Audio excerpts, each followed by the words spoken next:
Olá, sejam bem-vindos a mais um Entendendo a Bíblia, né? Boa noite para cada um de vocês, da sua família. A nossa orientação nesse bate-papo, nessa conversa sobre o livro de Atos dos Apóstolos é que você possa colocar ou no chat ou nos comentários uma pergunta sobre o assunto que estaremos tratando ou sobre qualquer outro assunto que você queira. Darei prioridade a essas respostas e logo a seguir dando seguimento ao nosso estudo de Atos dos Apóstolos. Temos uma pergunta nos chegou a respeito de uma leitura que a pessoa está fazendo, o nosso Dias, irmão Dias, está fazendo sobre o livro de Samuel, e uma das coisas que tem chamado a atenção dele é sobre as constantes guerras, as constantes batalhas que existiam naquela época e muita morte, muita gente. Dias, obrigado, querido, pela pergunta, pela sugestão de estudos que você deu, e hoje eu estarei focando nesse assunto, tá? E eu espero que eu consiga responder. Dias, caso contrário, eu estou aberto, querido, a gente está sentando por videoconferência e conversando um pouco mais. Mas o que nós podemos dizer sobre isso é que a revelação de Deus ao homem, Dias, ele vem de forma progressiva. Você pode ver que lá no Éden, Adão e Eva aprenderam com Deus muitas coisas, e os seus filhos aprenderam, por exemplo, como ofertar. E por que Abel teve a resposta, teve a sua oferta aceita por Deus e Caim não? Porque Abel ele entendeu o princípio. Ele deu a oferta das suas primícias, das primícias de algo vivo, né? O derramar de sangue, que é o derramar de uma vida por outras vidas. Esse princípio ele veio lá desde o Éden. E ele matou o animal, não sabia por quê. Depois o povo de Israel colocou na sua lei que deveriam sacrificar animais, cordeiro, né? E eles também não entendiam. Sabe quando que eles foram entender o que aquilo que Deus estava querendo ensinar para eles lá no passado? Quando Jesus veio e João Batista disse: esse é o Cordeiro de Deus que tira o pecado do mundo. E o povo entendeu, né? Que aquele cordeiro que era morto para encobrir o pecado do povo, agora Jesus era o Cordeiro de Deus que tiraria, que apagaria o pecado do povo. Então, note bem, é uma revelação progressiva. O povo naquela época não teria como entender tudo o que aconteceu com Cristo na cruz e que trouxe salvação para nós. O que nós entendemos hoje, jamais eles entenderiam lá atrás. E as guerras, por que as guerras? Porque as guerras sempre existiram. Você vê, nós tivemos no século passado uma guerra mundial. Quer dizer, agora estamos no século XXI e estamos diante de guerras bacteriológicas, guerras de idealismo, e continuamos na guerra. E nós, no contexto de igreja, nós falamos que estamos numa guerra. É a guerra espiritual, né? E aí nós sabemos que as nossas armas não são carnais. Nós aprendemos com o apóstolo Paulo que as nossas armas é a oração, é a fé, é a palavra de Deus, não é verdade? Só que naquela época eles não tinham esse conhecimento. Então eles entendiam o seguinte: Deus é conosco porque nós somos o povo de Deus, o povo de Israel, e se Deus é conosco, a gente vence os inimigos. E eles não tinham uma outra ideia. Ou eles cediam para os inimigos invadirem a terra deles, ou eles venciam os inimigos. A linguagem que eles entendiam na época era esse tipo de guerra de matança física mesmo. Hoje nós entendemos que a nossa guerra ela é espiritual em todos os sentidos. No sentido econômico, no sentido político, nessa pandemia toda que nós estamos vivendo aí. O que é isso? Isso é batalha espiritual, querido. Batalha espiritual. Eu espero ter, em rápidas palavras, Dias, ter contribuído, mas aguarde que ou na próxima quinta ou na outra, eu vou estar falando sobre a questão da lei da graça que você falou, e aí eu acho que você vai entender ainda um pouco mais como foi que se deu essa revelação progressiva de Deus. O que nós sabemos hoje, jamais o povo da Bíblia imaginaria. O exemplo está no livro de Apocalipse, né? João escreveu o livro de Apocalipse, mas eu entendo que ele mesmo não entendeu o que ele escreveu. Tanto é que as linguagens de Apocalipse é muito simbólica, né? E eu acredito que nem ele mesmo entendia o que ele estava escrevendo, mas o Espírito Santo diz: escreva isso. Então ele escreveu. Hoje, Dias, quando a gente olha para o Apocalipse, não é um livro mais obscuro, não é uma coisa que está longe da nossa compreensão.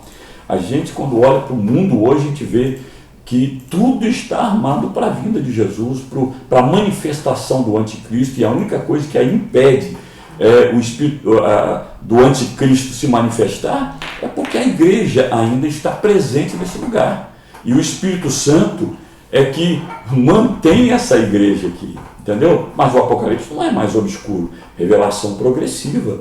Hoje a gente enxerga com muita clareza o que o Apocalipse tem para nós.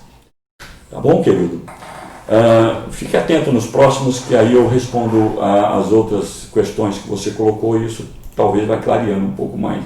E como eu disse, caso não tenha esclarecido, eu estou à disposição para a gente estar conversando. Tá bom, querido? Obrigado pela sua participação.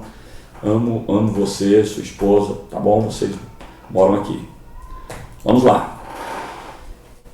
Vamos dar seguimento então ao nosso estudo de Atos dos Apóstolos, queridos.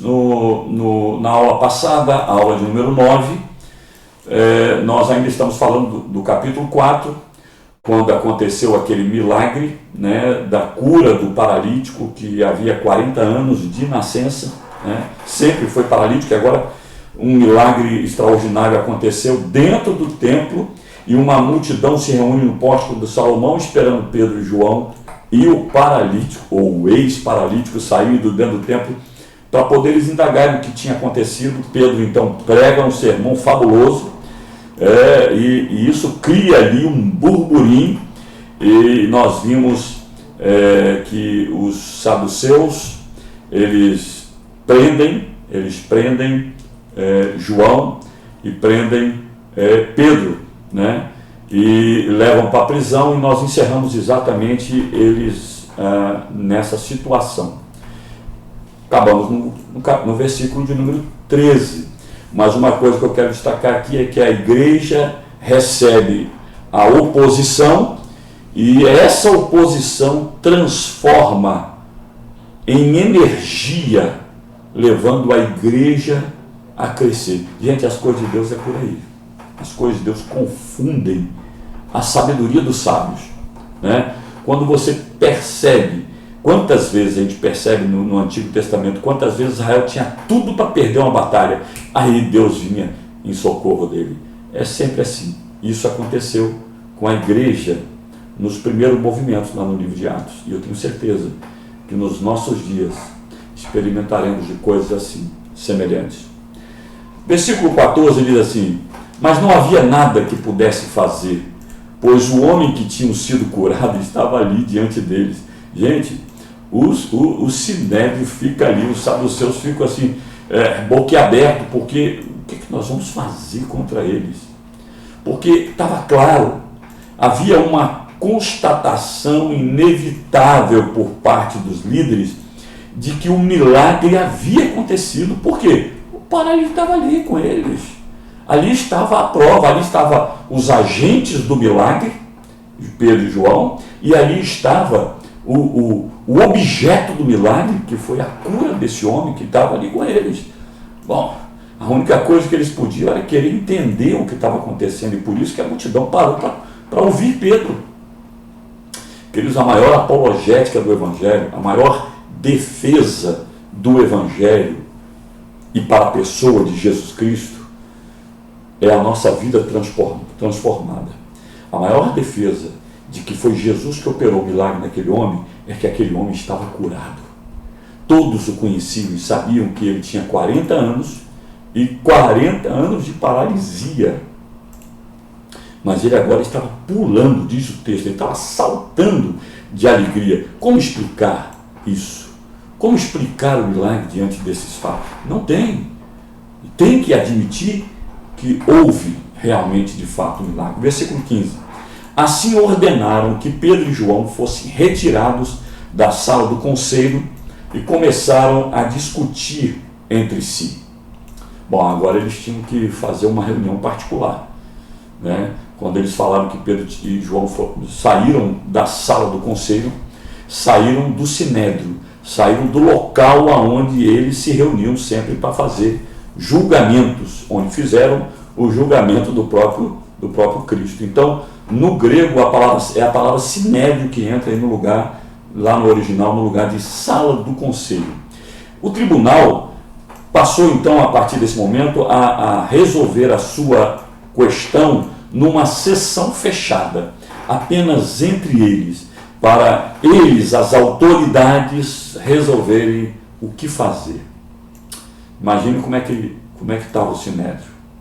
Eles tinham que combater aquele movimento que aconteceu dentro do templo, mas não tinham argumentos para fazer isso. Não tinha motivos para poder dizer que não aconteceu. Como? Se estavam todos ali, as provas estavam vivas ali. Então, eles estavam num agito, num burburinho completo dentro do Sinédrio. Eles estavam diante de duas situações irrefutáveis, como nós já falamos. Primeiro, o agente do milagre, e o segundo, o beneficiado pelo milagre.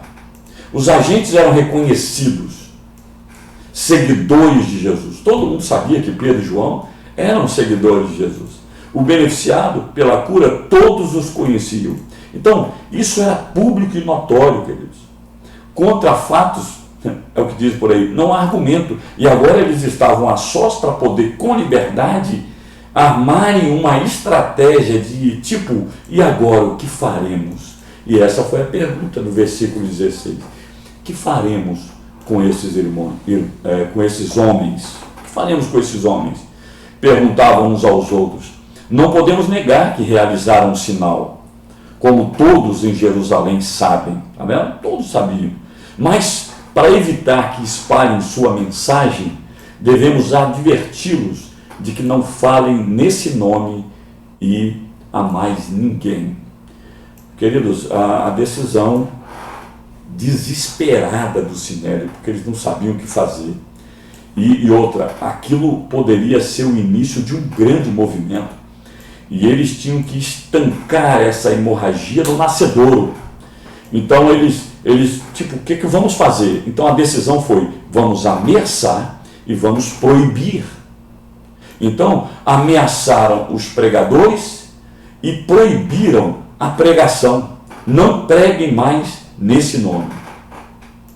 Eles então, constrangidos, porque foi isso que eles ficaram, constrangidos com a ousadia, com a intrepidez de Pedro, porque eles admitiram que, poxa, esse cara é um indouto, esse cara é um inculto, esse cara é uma pessoa comum do povo, falando nesse tom, falando dessa forma para nós. E impotentes, eles estavam impotentes diante do poder do nome de Jesus que operara aquele milagre. Então o temor dos membros do concílio era que o cristianismo se expandisse por causa do milagre. Então o que fizeram? Eles uniram forças entre eles para derrotar o crescimento da igreja ali no nascedouro. O medo deles é que isso repercutisse na comunidade. E isso de fato aconteceu, né? Mas eles tinham que tomar uma medida, então eles tomaram. Versículo 18: então os chamaram de volta e ordenaram que nunca mais falasse nem ensinasse em nome de Jesus. Presta atenção, querido. Quando Pedro e João escutam isso, a determinação, a ameaça, a imposição sobre eles, Pedro e João, eles tinham três alternativas, pelo menos três alternativas me ocorrem. Eles poderiam obedecer, nada aconteceria com eles, mas eles envergonhariam o nome de Jesus, né? Eles poderiam obedecer o Sinédrio, eles poderiam fazer um enfrentamento, não vamos e ninguém nos toque, e aí a coisa ia pegar mesmo na força. Eles poderiam fazer isso? Poderiam. Nessa época, era assim que muitas vezes se agiam. E uma outra coisa, eles poderiam simplesmente dizer, não vamos fazer. A chamada desobediência civil. Isso está no meio jurídico, né, dos nossos dias, em todo o tempo foi assim. Poderia desobedecer, simplesmente, sem fazer força. Claro, a desobediência civil simplesmente está no fato de não obedecer, mas que precisa colher as sanções advindas da desobediência. Então, o que eles fizeram? Uma maravilhosa demonstração de desobediência civil. Me ocorrem dois nomes na história que fizeram isso e foram tremendamente bem-sucedidos e entraram para a história como homens que, sem violência, conquistaram o que pleitearam. Um deles foi Mahatma Gandhi. Gandhi era advogado, ele era nacionalista, ele era anticolonialista, um indiano que era colonizado pela Grã-Bretanha, no caso, eles então era um político indiano, então ele criou uma resistência não violenta para liderar a campanha bem-sucedida para a independência da Índia com relação ao Reino Unido. E ele foi desobediente, fez uma desobediência civil de não mais se submeter, e o Reino Unido ou exterminaria ele ou prenderia, como aconteceu, foi preso, mas todos se uniram a ele e o que aconteceu? A Índia conseguiu sair debaixo do jugo do Reino Unido. Foi aí que a gente vê aquela frase célebre do Gandhi, quando ele disse: o cristianismo que vocês pregam eu não aceito, mas o Cristo que vocês pregam, esse sim. Ou seja, ele ouviu a mensagem de Jesus, ele aceitava a mensagem de Jesus, mas não aceitava a interpretação que aqueles do Reino Unido, que eram considerados cristãos, subjugavam o seu povo. Um outro camarada assim, que marcou a história foi o Martin Luther King Jr., que era um pastor batista, um ativista político dos Estados Unidos, que se tornou a figura mais proeminente e líder do movimento dos direitos civis nos Estados Unidos nos idos de 55 do século passado, até culminar no seu assassinato em 1968. O Luther King é amplamente conhecido pelas suas lutas dos direitos políticos através da não violência. Na época, um dos carros-chefes das suas defesas foi com relação ao racismo, e brilhantemente ele demonstra que a desobediência civil ali foi o caminho, pois resolveu várias questões sem violência, sem força, né? Então, na verdade, o Luther King foi inspirado em Gandhi, e eu não sei em quem Gandhi inspirou, quem sabe em Pedro e João. Ele foi um leitor do Novo Testamento, né? Bom, quando a autoridade é colocada acima de nós, demanda que façamos algo contrário a Jesus, ou o seu reino, ou a sua justiça, como servos de Jesus, nós precisamos optar por desobedecer, porque mais importa obedecer a Deus, que para nós é a maior autoridade, é a autoridade que está no máximo patamar possível. Então, sem discussão, de forma submissa, aceitando a punição que eles indicam como consequência dessa desobediência. Foi o que Pedro e João fez, e é o que eu e você precisamos ter coragem nesses últimos dias da igreja de vivermos. Digo mais, se uma autoridade falar para nós o que devemos fazer, de imediato, o princípio é obedecer. Agora, se a ordem dessa autoridade contrapõe a ordem das autoridades que está sobre todas as autoridades, que é o nosso Senhor, quer no quesito do Evangelho, do reino ou da justiça, aí sim já há de cara determinado que o nosso Deus, ele é soberano, ele está acima de tudo e de todos, então é a ele que devemos ouvir. E o próprio Jesus ensinou isso, lá em Mateus capítulo 5, versículo 38 a 47, ele diz assim: ouviste que foi dito, olho por olho e dente por dente. Eu, porém, vos digo que não resistais ao mal. Mas se qualquer te bater na face direita, oferece-lhe também a outra. E ao que quiser pleitear contigo e tirar-te a túnica, larga-lhe também a capa. E se qualquer te obrigar a caminhar 1 milha, vai com ele 2. Dá a quem te pedir, e não te desvie daquele que quiser que lhe emprestes. Ouviste que foi dito? Amarás o teu próximo e odiarás o teu inimigo.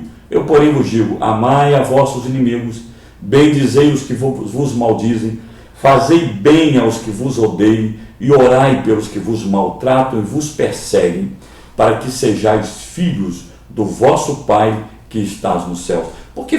Porque faz o que o sol se levante sobre maus e bons, e a chuva desce sobre justos e injustos. Pois se amardes o que vos amam, que galardão tereis? Não fazeis os publicanos também o mesmo? E se saudardes unicamente os vossos irmãos, que fazeis demais? Não fazem os publicanos também assim? O que Jesus está nos ensinando é o seguinte: muito daquilo que a gente acha que é direito nosso, não é direito nosso. Como servos de Deus, nós devemos ter uma linguagem e uma reação diferente das pessoas do mundo. O caminho da desobediência civil é o caminho, se quisermos agradar o coração daquele que está acima de todos, daquele que comanda geral, né? Versículo 19 e 20 diz assim: Pedro e João, porém, responderam: os senhores acreditam que Deus quer que obedeçamos a vocês e não a Ele? Não podemos deixar de falar do que vimos e ouvimos. Mais uma resposta ousada de Pedro. A autoridade de Deus está acima das autoridades dos homens. Pregar o Evangelho é uma ordem do Senhor. Alguém que tem um nome que é sobre todo nome, não é um nomezinho qualquer. É alguém que tem toda a autoridade no céu e na terra. E ele já havia dito: e de fazer discípulos de todas as nações. Como é que Pedro e João poderiam desobedecer a ordem de Deus para poder obedecer a voz, a ordem do homem? Então, hoje, por exemplo, nós estamos ficando todo mundo em casa. Podemos ficar em casa por causa de uma pandemia, claro. Mas o governador declarou, vamos obedecer, por que não? Né? Para que fazer uma desobediência civil se não está contrariando nenhuma ordem de Deus? Agora, se nós não pudéssemos cultuar ao Senhor, se nós não pudéssemos fazer culto na nossa casa, se nós não pudéssemos fazer um estudo como esse online, se nós não pudéssemos realizar os nossos cultos online, aí não, irmãos. Aí sinto muito, mas não dá para obedecer ao homem. Nós teríamos que obedecer a Deus. Você pensa que não? Tem muitos países do mundo que irmãos nossos, se fizer um culto na casa e se pegarem, é preso, são mortos. Muitos países fechados hoje em dia, que não têm liberdade nem para ir e vir, quanto mais abrir a boca para falar do amor de Jesus. Eu não quero isso para a minha vida, queridos. E se isso vier, a gente precisa estar disposto a agir como Pedro e João, assim como eles fizeram no princípio. Quem sabe nós vamos ter a oportunidade de alegrar o coração de Deus, dizendo para Ele quem é mais importante para nós. Aqui o Sinédrio queria silenciar os discípulos de Jesus, fazê-los calar quanto a anunciar a mensagem de Jesus. Eles estavam à frente dos homens que decidiram pela morte de Jesus naquela cruz, mas eles não se intimidaram. A mesma sentença que deram a Jesus poderiam ter dado a Pedro e a João naquele momento, mas eles não abaixaram a cabeça. Melhor obedecer a Deus do que obedecer aos homens. Eles sabiam que corriam o risco de terem a mesma sentença. Não podemos deixar de falar do que vimos e ouvimos, foi o que eles disseram. Ou seja, eles não podiam deixar de falar sobre Jesus, paixão da vida deles. Eles não podiam parar de falar do que eles viram Jesus fazer. E aí, vocês já imaginaram quantos milagres Jesus fez e Pedro e João presenciaram? Como não falar dessas coisas? Como não divulgar? Quantos cegos Jesus curou? Quantos paralíticos Jesus curou? Quantos leprosos foram limpos pelo poder que emanou de Jesus a quem eles serviam? Mortos ressuscitaram. Ele próprio venceu a morte e foi ressurreto. Como não falar da ressurreição de Jesus? Não podemos falar. Não podemos parar de falar daquilo que vimos e ouvimos. E agora esse milagre.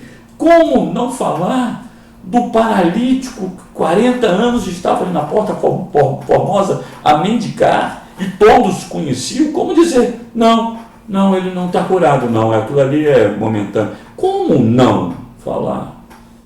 Claro, eles correram o risco de serem mortos, mas era preferível morrer, mas não negar a verdade. É de cristãos assim que o mundo hoje precisa. Cristãos com essa envergadura, sabe, de não ter medo de perder a sua própria vida, mas honrar aquele que deu a vida por nós, por cada um de nós. Não devemos temer os que matam o corpo, mas não podem matar a nossa alma. Eles sabiam que não poderiam obedecer a tal mandamento. E assim eles avisaram o tribunal. Eles disseram, olha, desculpa, mas não vamos obedecer a vocês. Eles fizeram o sinédrio ciente disso. Declararam abertamente ali uma desobediência civil. Ou seja, estavam dispostos a sofrer a sanção que viesse, mas não poderiam renunciar ao que tinham, do que sabiam, do que viram. Eles não podiam, em outras palavras, negar a sua fé. Como negar a sua fé? Eu imagino que naquele momento é possível que tenha vindo na mente de Pedro o que aconteceu em Mateus capítulo 26, versículo 69, que por muito menos Pedro nega Jesus, por 3 vezes. Eu imagino que essa cena, e a cena do perdão de Jesus, quando dizia, Pedro, você me ama, por 3 vezes, como se fosse para, pagar cada negação com uma declaração de amor. E agora, como é que Pedro poderia repetir aquela façanha de negar Jesus, dizendo, eu não conheço? Olha o que diz o versículo 69. Ora, Pedro estava sentado fora no pátio, e aproximando-se dele uma criada disse, tu também estavas com Jesus, o Galileu. Pedro teve a coragem de dizer, eu nem conheço esse cara. Pedro sentiu, ele sabia o que ele vivenciou quando negou a Jesus. Agora ele não teria mais coragem de fazer isso. Por isso foi ousado na sua resposta. A razão porque temos tanta dificuldade em falar de Jesus nos dias de hoje, querido, é porque vemos pouca transformação de vida. E na nossa vida mesmo. E na vida dos outros. Às vezes vemos pessoas sendo crentes porque virou moda. Agora todo mundo, até atores, atrizes estão se tornando crentes. Então vamos ser crentes também. Eu quero ser do bem. Então para eu ser conhecido do bem, então eu vou ser evangélico. Mas não tem base nenhuma de fé. Qualquer coisinha que vem o vento contrário está largando a fé.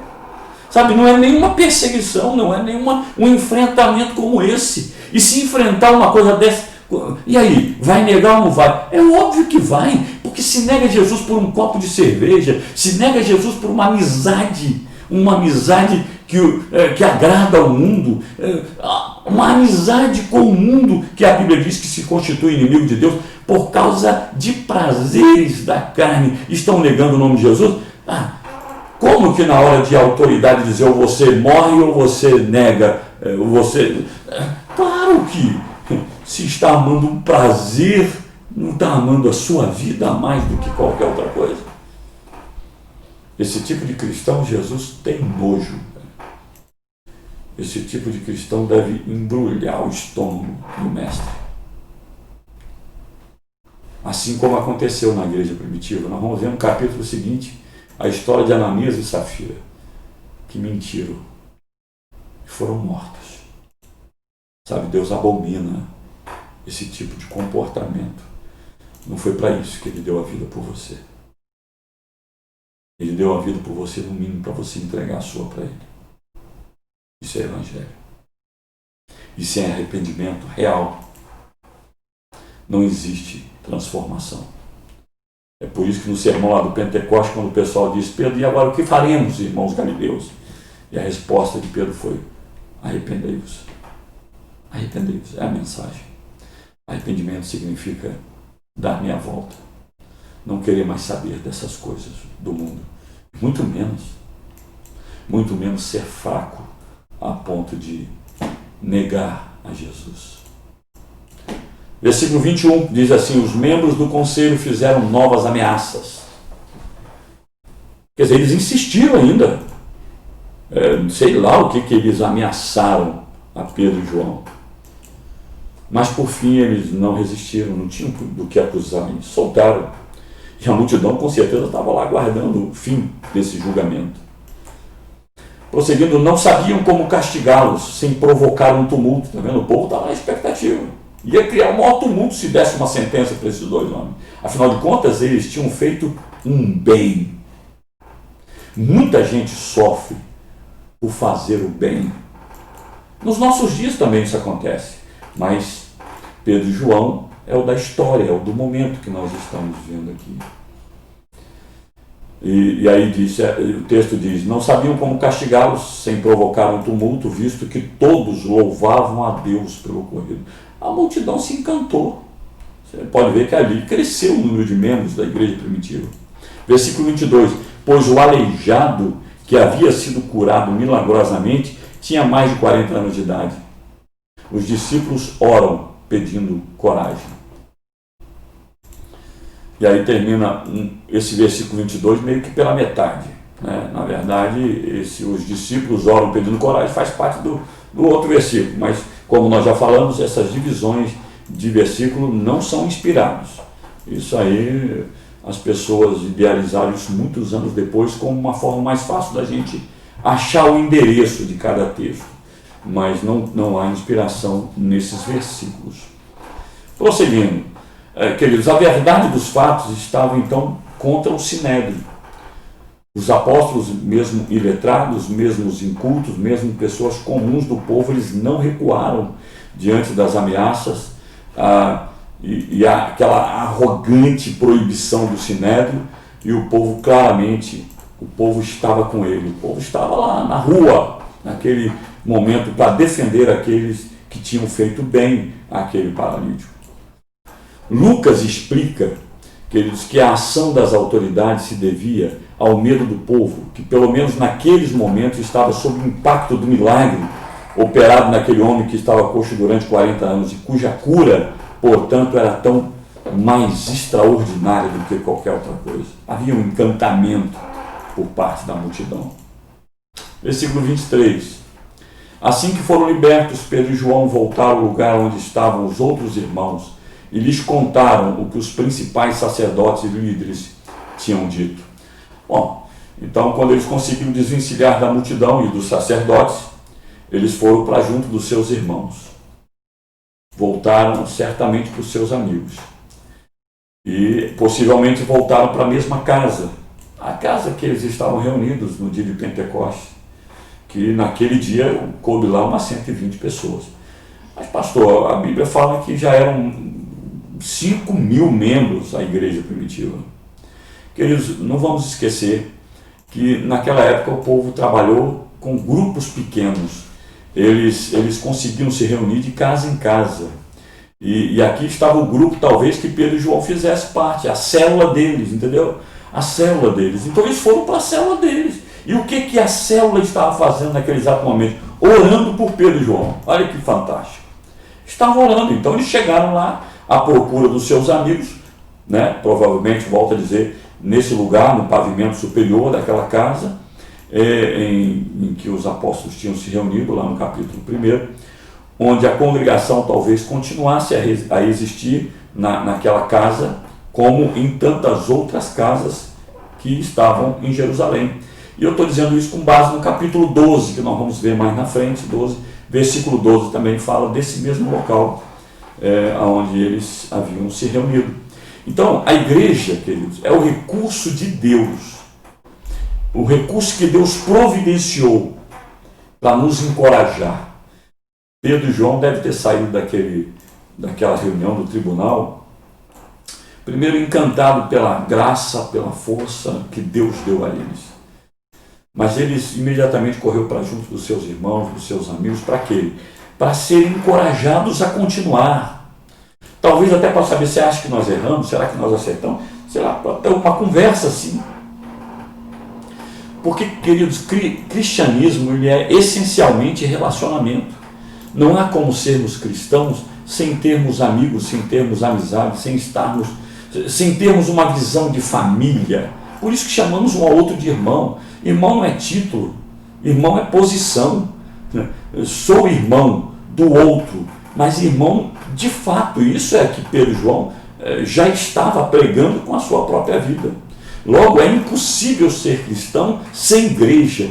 É impossível ser cristão sem gente. Então, como colocar em prática os ensinamentos cristãos sem relacionamento? Como amar o próximo se você não tem próximo? Como perdoar se você não convive com alguém para te fazer alguma coisa e te pedir perdão? Alguma coisa ruim para que você possa perdoar? Como praticar os princípios cristãos se não tivermos que estar convivendo com outros? Então, nós precisamos de Deus, mas precisamos de pessoas. A igreja deve ser a nossa família espiritual. Temos a nossa família biológica, mas temos a nossa família espiritual. E nós, como cristãos, precisamos enxergar isso. É claro que a igreja de Cristo está espalhada no mundo inteiro. Irmãos, em todo lugar do planeta tem cristãos, e são nossos irmãos. Mas nós não temos condições de nos relacionarmos com todos, mas podemos nos relacionar com a nossa igreja local. E na medida que a igreja local vai crescendo, também fica quase que impossível relacionarmos com todos. É por isso que na Betel Ceará nós temos grupos pequenos, mais de 70 grupos pequenos espalhados aqui na nossa cidade de Serra. Com o objetivo de quê? De nós podermos nos relacionar com irmãos nossos. Somos o corpo de Cristo, nós temos que estar unidos um ao outro, e isso é que faz da igreja o corpo de Cristo. Precisamos estar conectados uns aos outros. Em tempos de necessidades, não corra da igreja, corra para a igreja. Sabe quantas pessoas às vezes estão vacilando na fé e aí fogem da igreja? Agora é que você mais precisa de um irmão, de um apoio, de uma palavra de encorajamento, de um desafio de fé. Então eles chegaram e compartilharam o que aconteceu para com os seus irmãos. Queridos, os principais sacerdotes e líderes foram os que apareceram lá. Você pode reparar que lá não aparece os escribas, que a gente mencionou numa aula mais atrás, que estavam junto no Sinédrio. Os escribas eram os fariseus. Parece que os fariseus não chegaram junto lá, eram os saduceus que estavam nesse momento. Mas quer ver? Vamos ver o que aconteceu daí para frente. O que continuou nesse capítulo 4. Isso na próxima quinta-feira. Perde não, porque se você perder, você vai parar com a história no meio do caminho. Próxima quinta daremos seguimento a esse assunto a partir do versículo 24. E grave isso, querido.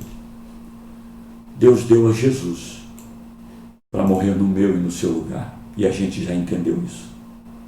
Estamos vivendo os últimos dias da igreja na face da terra. Haverá dias no nosso país, pois no mundo já está acontecendo, em que seremos desafiados a manifestar a nossa real crença em Jesus. E que Deus possa contar comigo e com você para termos essa intrepidez, essa coragem que Pedro e João teve. Isso só seremos capazes se nós amarmos a Deus acima de qualquer outra coisa.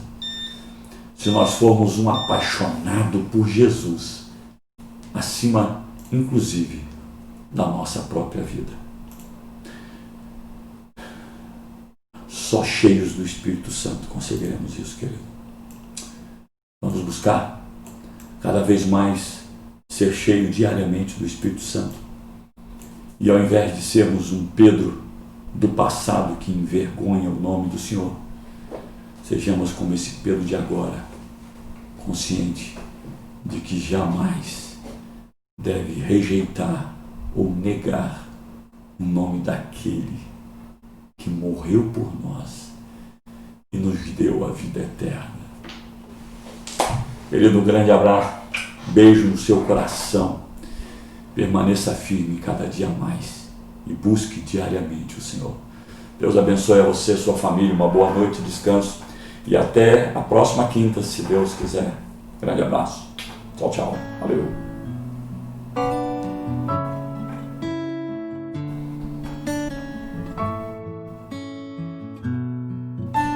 Não sei se deu tempo de ver o coraçãozinho.